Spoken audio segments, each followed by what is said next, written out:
not going to pretend that there isn't like a sad undertone to a video like this. I mean, I've known some YouTubers throughout my career who have passed away. Heck, we've had 2 on this channel pass away, Sean and Chelsea. And they both, and Sean's legacy is, where he was like one of the original founding members. I mean, I mention him in passing and stuff like that, but I don't go out of my way to like just grief everybody into like feeling bad. Just like, oh yeah, one of our founding members died, so you should feel bad for us. Like, no, Sean would have slapped the hell out of me if he found out I was doing stuff like that. And Chelsea, I've never said anything about her personal life or anything like that because it's no one else's business. But I've tried very hard to be respectful and just express how I felt at the time of like when both of them were lost, when both of them passed away. And there's been some YouTubers that I know that a lot of people are still very much high on that passed away. I know Etika is one that people still mention in passing. I know that what's his name? He's probably mentioned Technoblade. There you are. Technoblade is another one. Rich. I could never pronounce his last name right. He was a bodybuilder and he had heart failure. There's been several that have passed away that it hurts. And I hope they have one on here, Total Biscuit, who I still think of as one of my favorite video game critics. And I really hope that people remember him in a good light because he fought for like honest video game journalism and like fought against being bought out as a journalist. Even when it cost him like a lot of his livelihood. I mean, I respect the hell out of people that do that. I respect the hell out of people who, even if it's at the risk of losing everything, they will always stand on their word. And the dude was doing this while fighting stage 4 cancer. I mean, that takes balls, man. But above all, the number one thing we have about these YouTubers is that we have reminders of them. I mean, their channels are still, like, from what I understand, their channels are still up. And I hope that they stay up as memorials for like future generations. For instance, there's one. It is YouTube. It's, for instance, there's one. There it is. That woman right there. That's my grandma. That's none of y'all have ever met her. Matter of fact, she passed away before I actually got to know either one of you. But in Coal Miner's Daughter during the pie auction scene, that's my grandma right there. And I know that this clip may go away, but I still got a copy of the movie and everything. I got a copy of it on DVD and all that. But to remember somebody and to always like be able to look back, that's a big thing. And these YouTubers have quite the legacy to look back on, and I guess we're gonna check them out. And we're gonna see exactly what they're remembered for. Y'all ready? Mm-hmm. Let's go.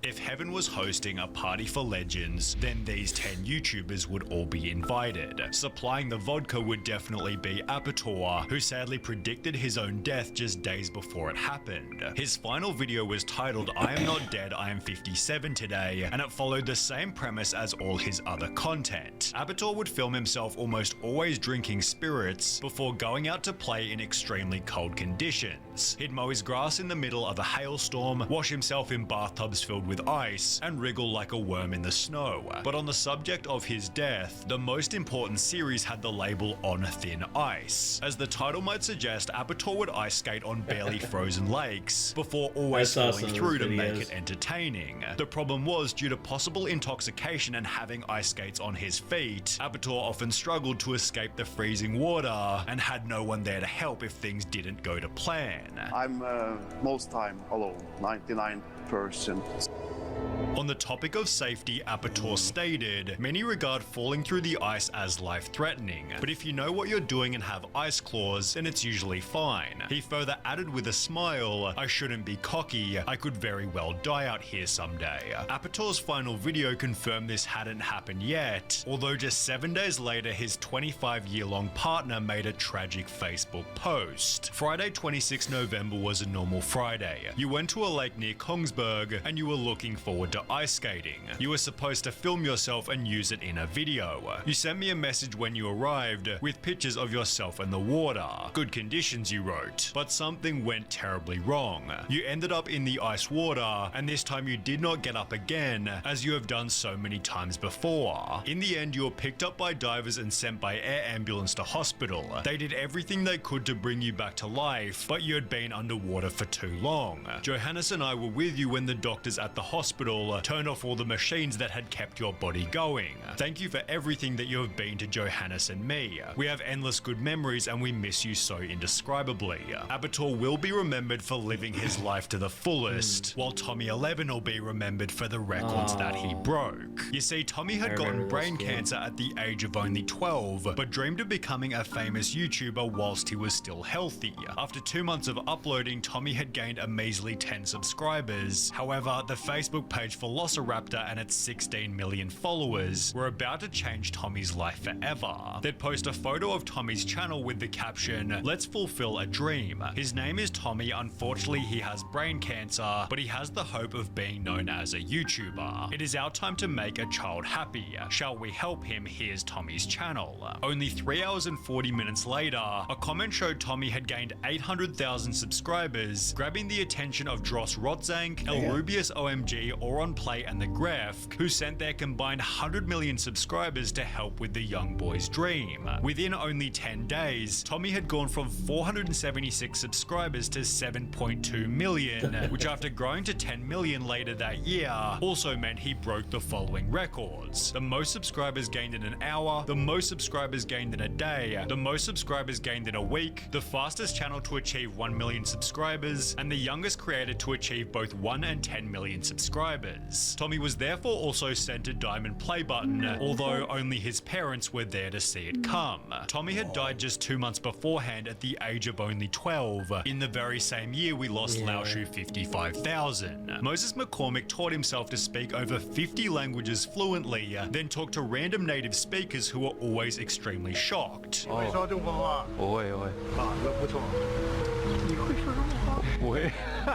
Better yet was when he switched to a second language, or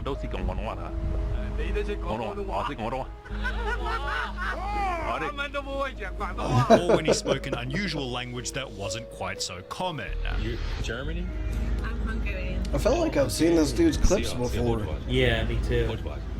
These videos helped Moses to gain 1 million subs. However, in May 2020, Laoshu's brother Mark, who often appeared in the videos, uploaded his own video titled, "Warning video to Laoshu family, friends and fans, Moses is not safe." In the video, Mark explained that Laoshu had begun a new relationship with a girl who he believed was acting very strangely. I don't know this girl, and she came out of nowhere, and she's an ex-federal agent. The video was especially concerning after this was also said, "We have to pray for Moses right now. He is not well. She actually has been manipulating him, and he is not well.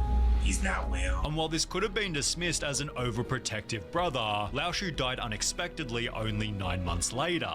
The cause of death was supposedly a heart attack, yet Laoshu's brother didn't buy it for a second. And it would be a damn lie to tell the world that he died of a heart attack. He'd upload a new video believing Laoshu was murdered by his girlfriend. In 2020, I shared my concern regarding being associated with that new girl that nobody knew. Also starting an online fundraiser which read, "My brother didn't have any chronic illness and never complained to me about heart issues. When I seen the condition of his body, I immediately knew he was killed." Yet Laoshu's girlfriend responded to the claims by calling them baseless conspiracy theories. So exactly what happened is for your own conclusion, but the assassination of Christina Grimmie is much more cut and dry. Christina began on YouTube by covering popular songs, and only 2 years after starting, Selena Gomez hired her. Christina's popularity exploded after placing third on The Voice, giving her the audience to play live in concert, where the unthinkable tragically happened. On the 10th of June 2016, Christina posted a tweet reading, "Orlando, come out to the show tonight at the Plaza Live, starts at 7:30, also attaching the following video. Hey guys, what's up?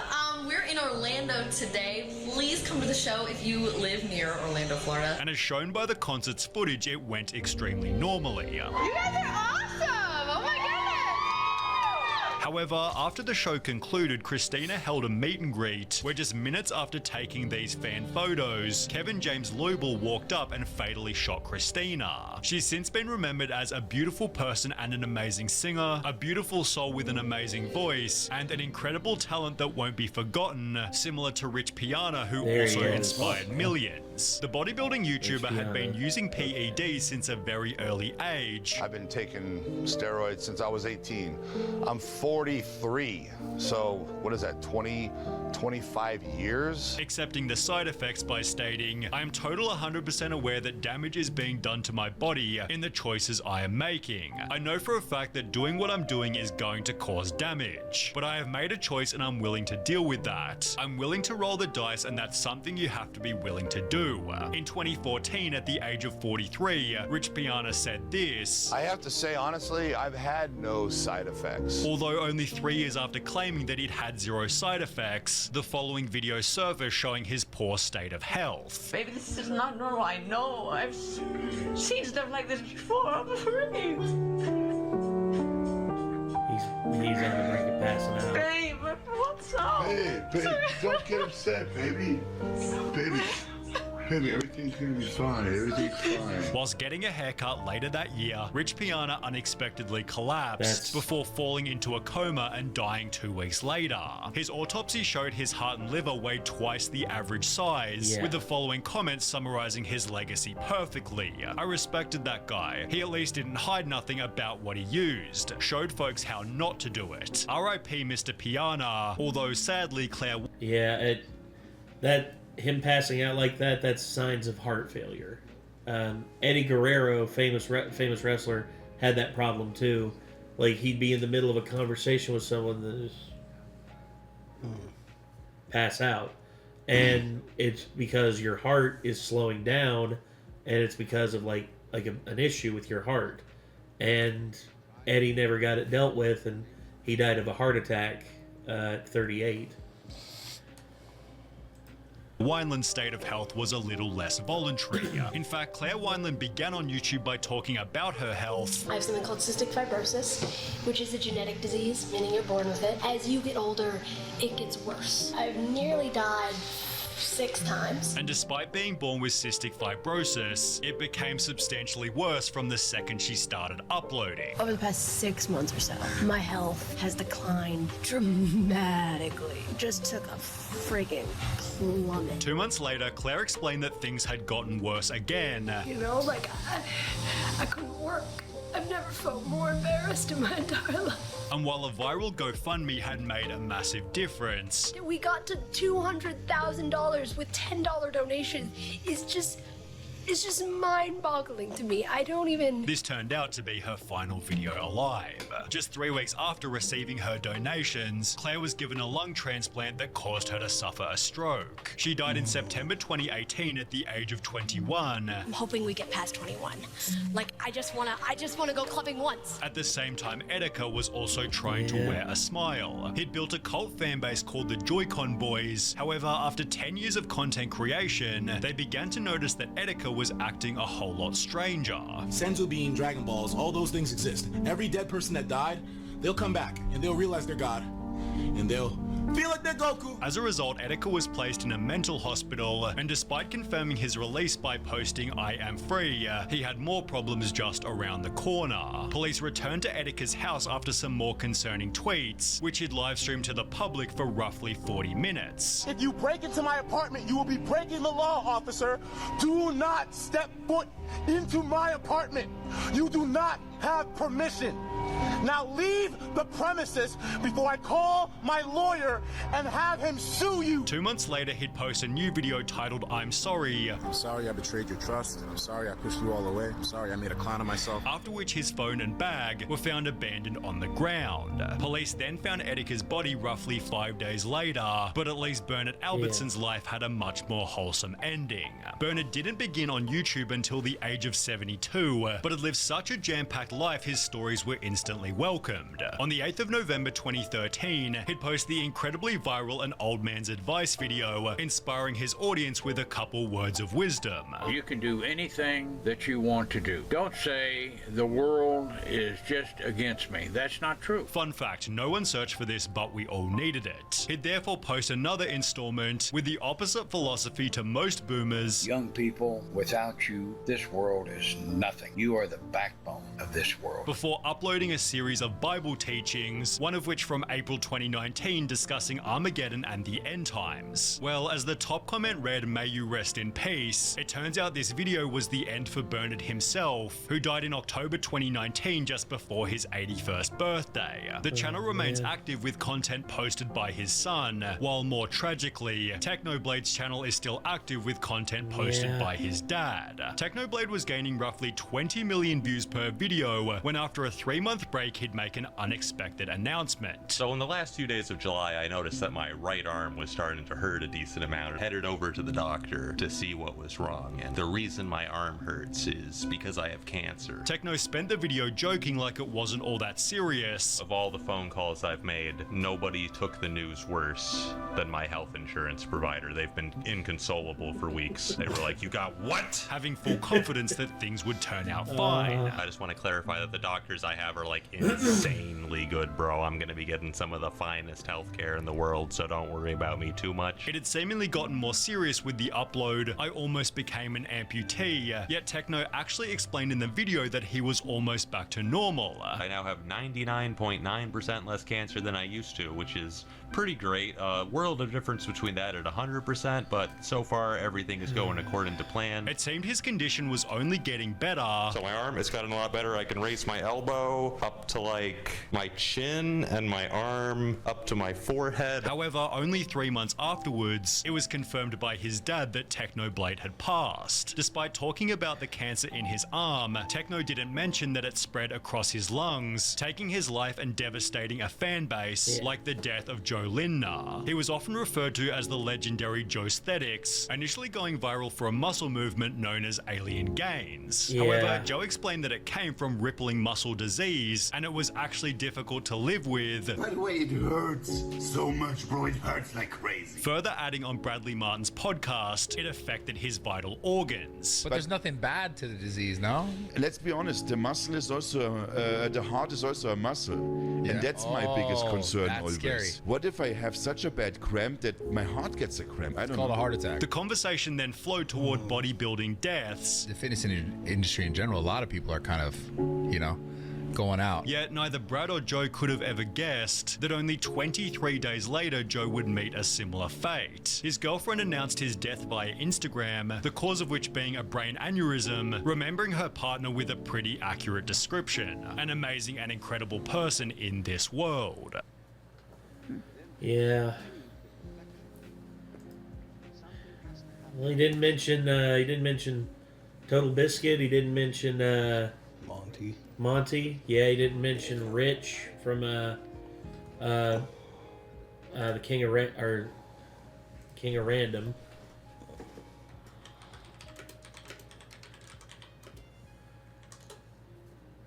Or Grant, sorry. Not Rich, Grant. Ugh. Brain. But yeah. Like, there's several YouTubers that I really wish he would have Really wish they would have covered in this, but well. Yeah. Maybe he'll do a second one at some point. Maybe. I'll just put Total Biscuit deserves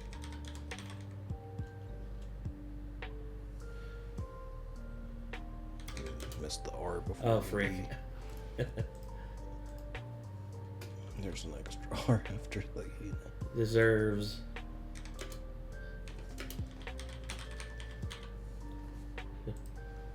I'll just put that. Total Biscuit deserves a mention. Yeah. That one, yeah, that... I'll say this. A lot of the... a lot of the ones that he mentioned in this, I'd heard of in some light. I mean, Christina Grimmie, remember hearing about that when it happened. And also Technoblade, knew about that one because Technoblade was one of the like newer Minecrafter YouTubers that I actually found myself liking his stuff, because I know Dream, everyone talks about Dream being like, oh, Dream, Tommy Innit, and George, and all them. But me, I always gravitated more towards Technoblade because of his dry sense of humor and the fact that he didn't fake videos. Yeah, I said it. I don't care. Come at me, Dream stands. But then, of course, you know, just Apator and Rich Piana. I just, you know, these people like live their lives and they recorded it and put it on the internet. That's something I don't think I could do 100% of. As much as like we record here and as much as you all see of us here, we still don't share everything because there's stuff that I want to keep for myself. There's stuff that I want to keep for myself, and there's stuff that I just don't feel 100% comfortable like discussing with everybody. But who knows? Maybe in the future I'll be more comfortable with it, but right now I still feel like I need to hold myself back from talking and like from saying some things, because there's just stuff that I want to remain my own. But I guess like, does anyone else have anything they want to add or say or anything?